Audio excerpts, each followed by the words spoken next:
आज के समुद्री सफर की शुरुआत करते हैं, लेकिन इसी गहरे समुद्र में छुपी बैठी है सांप की ऐसी एक प्रजाति जिसकी वजह से लोगों को मिल सकता है फॉरएवर के लिए मुक्ति। कंकाल ने कर दिया था डाइवर्स का हाल बेहाल, पर कोई नहीं जानता किसके है ये कंकाल।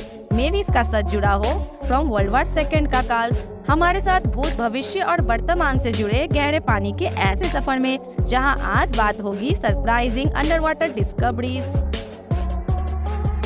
क्या आपने कभी सोचा है कि गहरे पानी में रंग बिरंगी मछलियों के बीच कंकालों का भी वास हो सकता है? लेकिन पैसिफिक ओशियन की गहराइयों में डाइवर्स के हाथ कुछ ऐसा लगा जिसके बाद उनके भी होश उड़ गए थे। दरअसल सी डाइवर्स को पैसिफिक ओशियन में सालों पुराने फाइटर एयरक्राफ्ट का कुछ हिस्सा मिला था, जिस पर काफी रिसर्च के बाद पता चला कि ये हिस्सा किसी नॉर्मल प्लेन का नहीं बल्कि एक फाइटर प्लेन का है। क्योंकि ये पुर्जे फाइटर प्लेन के थे, इस पर आर्कियोलॉजिस्ट की टीम का बैठना तो लाजमी था। फिर जैसे ही आर्कियोलॉजिस्ट ने इन प्लेन्स पर काम करना शुरू किया, उन्हें पता चला कि ये वही प्लेन है जो सालों पहले यूएस ने वर्ल्ड वॉर के वक्त यूज किए थे।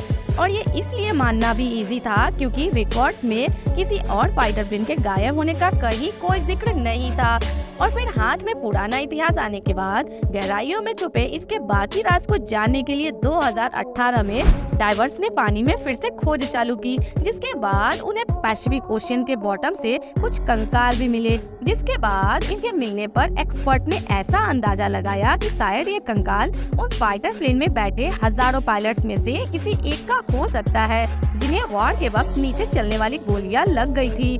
लेकिन हैरानी इस बात की है कि अगर ये कंकाल बाइक में फाइटर प्लेन चलाने वाले पायलट्स के हैं, तो जान गंवाने के बाद भी इनका जिक्र आज इतने सालों बाद कैसे हो रहा है? खैर, ये एग्जैक्टली किन लोगों के हैं, इनकी इंफॉर्मेशन रिसर्चर्स ने गुप्त रखी है, बट आई होप कि इसकी इंफॉर्मेशन उन्होंने उनकी फैमिलीज को दे दी होगी ताकि वे बेचारे तो सच जान सके। Number 2, under water river.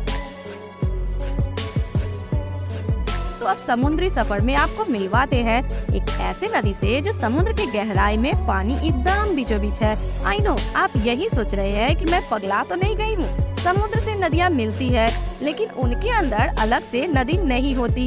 लेकिन मुझे गाली देने से पहले ये देख लो, और इससे पहले आप इसके लोकेशन डेस्टिनेशन वाले सवाल मुझसे पूछने लगे, मैं बता दूं कि ये अंडर वाटर नदी मैक्सिको की न्यू टाउन पेनिसुला में, जिसकी खोज वहाँ के स्कूबा डाइवर्स ने की थी। दरअसल रेगुलर ड्राइविंग के वक्त सी डाइवर्स ने कुछ ऐसा देखा जिसे देखते ही वो दंग रह गए। दरअसल उतना ही अनबिलीवेबल होगा इसका अंदाजा किसी को नहीं था, और होता भी कैसे। ये जगह ऊपर से देखने पर साफ नीले पानी वाली वही खूबसूरत जगह थी जिसे देखने टूरिस्ट अक्सर आते थे, पर यहाँ से 30 मीटर नीचे उन्हें पानी के कुछ ऐसा बहता मिला जिसे अंडर वाटर रिवर कहा जाता है। ये कोई नहीं जानता, हालांकि इस नदी के बहने में किसी पहाड़ का कोई योगदान नहीं है, क्योंकि यहाँ अंडरग्राउंड और साल्ट वाटर दोनों का पानी बहता है, जिसकी वजह से ग्राउंड वाटर के साथ निकले हाइड्रोजन सल्फाइड इन दोनों के बीच एक मोटी लेयर बनाते हैं, जिसकी वजह से ये ओशियन से अलग पानी के अंदर बहती एक रिवर नजर आती है।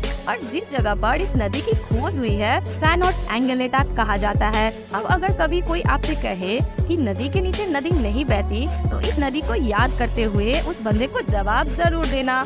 Number 3, the lion city. ये जगह ना कोई किसी एनिमेटेड फिल्म का हिस्सा है और ना ही इसे बीएफएक्स की मदद से बनाया गया है, क्योंकि ये जगह एक रियल सिटी है, पर आप इसे चाइना का एटलांटिस जरूर बोल सकते हैं, बिकॉज ये हमारे कोरोना वाले पड़ोसी देश की डूबी सिटी द लायन सिटी इसका असली नाम है। आप इससे जुड़े सवालों की बौछार करने लगे, मैं खुद ही उसका जवाब देती हूँ। एक्चुअली ये लायन सिटी वो सी माउंटेन के पास लोकेटेड ज्ञानदेव तालाब से डिस्कवर हुई है, जो लगभग 50 सालों से पानी के अंदर ये गुमनाम पड़ी थी। लेकिन जब 2014 में इसे डाइवर्स ने इसकी डिस्कवरी की, तब वहाँ के ऑथोरिटीज को इसके बारे में पता चला, जिसके बाद उन्होंने पानी की 40 मीटर की गहराई में मिले इस 1400 साल पुराने आर्किटेक्चर अजूबों को सिर्फ एक्सपर्ट डाइवर्स के लिए खुला रखा है, क्योंकि पानी में 131 फीट नीचे जाकर इस सिटी का जायजा लेना हर किसी के बस की बात नहीं है। हालांकि ये सिटी एयर प्लांट्स की तरह किसी नेचुरल डिजास्टर की वजह से पानी में नहीं समाई थी, बल्कि इसके पानी में लुप्त होने की वजह चाइनीज गवर्नमेंट खुद थी, जिसने 1959 में रिवर डैम प्रोजेक्ट और हाइड्रो इलेक्ट्रिक प्रोजेक्ट के लिए लोगों को वहाँ से हटाकर इन्वेंशनली वहाँ सैलाब को लाया था। लेकिन शॉकिंग बात तो ये है कि पानी में 50 सालों से डूबे शहर का हर आर्किटेक्चर आज भी ना सड़ा और ना गला है, जैसे वो खुद ही अपनी पुरानी पहचान को खत्म नहीं करना चाहता हो।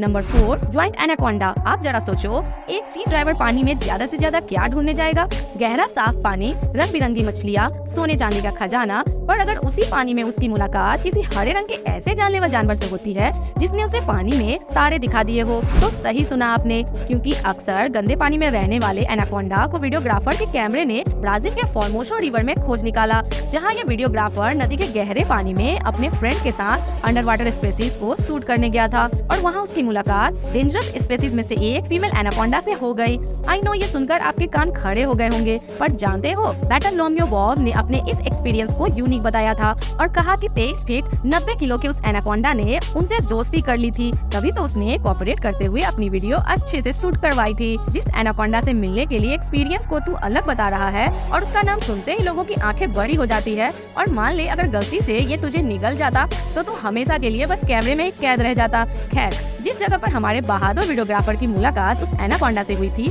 वो जगह दुनिया की इकलौती ऐसी जगह है जहाँ डाइवर्स वाकई में पानी के अंदर एनाकोंडा को देख सकते हैं। तो अगर आपको रियल एनाकोंडा को देखने का मन करे तो आप भी ब्राजील के इस रिवर में डुबकी जरूर लगाइएगा।